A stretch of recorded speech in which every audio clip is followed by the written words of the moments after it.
Services అన్నీ ఒక పక్కన రెవెన్యూ సర్వీసెస్, రెండో పక్కన మున్సిపల్ సర్వీసెస్, మూడోది ఎండోమెంట్. అంటే దేవాలయాల్లో కూడా టీటీడీ మినహా అన్ని దేవాలయాలు వచ్చినాయి. రెండో విడతలో టీటీడీ కూడా ఈ సర్వీసెస్లోకి వస్తుంది. దేవుడు ఆశీస్సులు ఉంటే ఈ సర్వీసులోకి వస్తుంది. అంతేకాకుండా ఇప్పుడు సెలెక్షన్ నంబర్కి వెళ్ళి సెలెక్షన్ ఉంటుంది, మీరు సెలెక్ట్ చేయాలి. నెక్స్ట్ ఫేజ్లో ఏఐ బాట్ మేము అమలు చేస్తాం.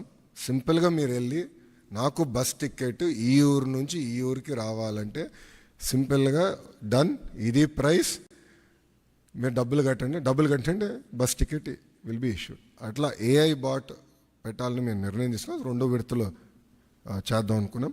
అంతేకాకుండా వాయిస్ కూడా, అంటే ఇంగ్లీషే కాకుండా తెలుగు భాషలో కూడా డైరెక్ట్గా చెప్తే సిస్టమ్ రెస్పాండ్ అయ్యే విధంగా చేయాలని మేము నిర్ణయం తీసుకున్నాం. వాస్తవంగా ఇది ప్రపంచంలోనే ఎక్కడ చేయలేదు, తొలి రాష్ట్రం మనం. ఇది కూడా మేము నేర్చుకుంటున్నాం దీంట్లో. ఇది పర్ఫెక్ట్ అని నేను అన్ను. లోడ్ టెస్టింగ్ అన్నీ చేసాం, ఇంకా నేర్చుకోవాల్సిన అవసరాలు చాలా ఉన్నాయి మాకు. ఎక్కడన్నా ఆంధ్రుడు వచ్చి లాగిన్ అయ్యి ఎక్కడన్నా ట్రాన్సాక్షన్ ఆగిపోతే ఇమీడియట్గా మేమే తిరిగి ఫోన్ చేయాలని నిర్ణయం తీసుకున్నాం. ఎక్కడ ఫెయిల్ అయింది, ఎందుకు ఫెయిల్ అయింది, సిస్టంలో లోటుపాట్లు ఏమున్నాయని మేము తెలుసుకుంటాం జరుగుతుంది. ఈ సిస్టమ్ని మెరుగుపరుచుతాం. అంతేకాకుండా ఇప్పుడు రియల్ టైం గవర్నెన్స్లో కూడా ఇంటిగ్రేషన్ ఆఫ్ డేటా అన్ని డిపార్ట్మెంట్స్ నుంచి జరుగుతుంది. అన్ని డిపార్ట్మెంట్స్ డేటా తీసుకొచ్చి ఒక డేటా లేక్ క్రియేట్ చేసి సీమ్లెస్ సర్వీసెస్ ఆంధ్రులకి అందించాలని లక్ష్యంతో మన ప్రభుత్వం పనిచేస్తుంది. సో ఇది బ్రాడ్ ఎజెండా. ఇది గత 3 నెలలుగా టీమ్స్ అహర్నిశలు కష్టపడ్డారు. గత 15 రోజులుగా స్ట్రెస్ టెస్టింగ్ కానివ్వండి అన్నీ చేస్తాం జరుగుతుంది. ఇంకా ఫైన్ ట్యూన్ చేయాలనేది నాకు ఇంకా అర్థమైంది. ఇదొక జర్నీ, ఇది డెస్టినేషన్ కానే కాదు.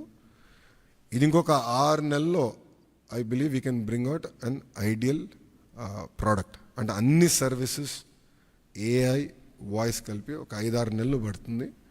ఇది ఫేజ్ 1 కింద లాంచ్ చేస్తాం జరిగింది. సో ఏదైతే నేను పదే పాదయాత్రలో చెప్పానో, ఏ హామీ అయితే నేను పాదయాత్రలో ఇచ్చానో దాంట్లో భాగంగా ఈ హామీ నేను నిలబెట్టుకుంటాం జరిగింది.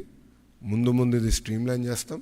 ఆర్టీజీలో కూడా నేను భాస్కర్ గారు కూడా క్లియర్గా చెప్పాను, citizen is our centre of universe. Citizen services మనం డెలివర్ చేయాలి, అతనుకున్న పెయిన్ పాయింట్స్ అన్ని మనం రిజాల్వ్ చేయాలని పదే నేను భాస్కర్ గారు కూడా చెప్తాం జరిగింది. ఆ దిశగా మన ప్రభుత్వం ముందరికి వెళ్తుంది. ప్రజలే చూస్తారు వచ్చే 6 నెలలు, సంవత్సరం లోపల